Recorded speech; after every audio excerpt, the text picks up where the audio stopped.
Augustin Thiam, ministre et chef traditionnel. Une candidature sous tension. À moins de 2 mois des élections législatives prévues le 27 décembre 2025, le choix du RHDP pour représenter la circonscription de Yamoussoukro commune suscite déjà de vives interrogations.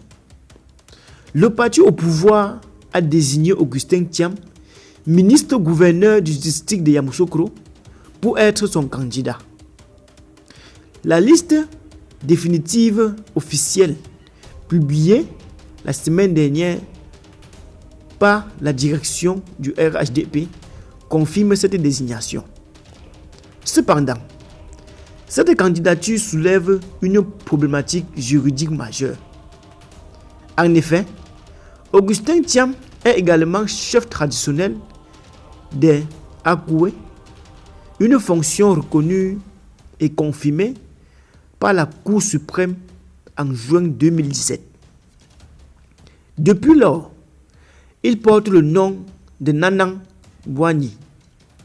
Or, comme le rappelle le Nouveau Réveil, la loi numéro 2014-428 du 14 juin 2014 portant statut des rois et chefs traditionnels stipule dans son article 6 que les rois et chefs traditionnels sont soumis aux obligations de neutralité, d'impartialité et de réserve et qu'ils doivent s'abstenir d'afficher leur appartenance politique.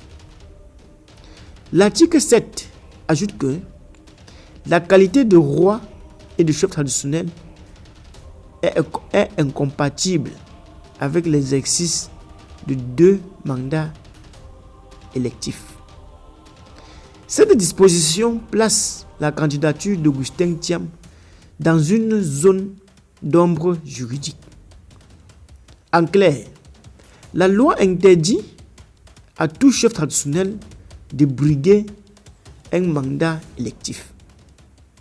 La situation rappelle celle de son frère cadet Tidjam Thiam, président du PDCI-RDA, écarté de l'élection présidentielle pour incompatibilité de fonctions.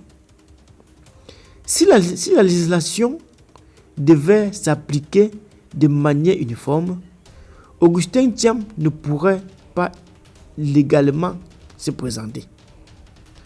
Selon le Nouveau Réveil, cette controverse relance le débat sur l'application équitable de la loi et la neutralité des autorités électorales. Les observateurs politiques notent qu'il s'agit non seulement d'un enjeu partisan, mais également d'une question de principe. Le respect du droit et l'égalité devant la loi. Alors que le scrutin approche, la commission électorale et les juridictions compétentes pourraient être amenées à trancher rapidement pour clarifier la situation.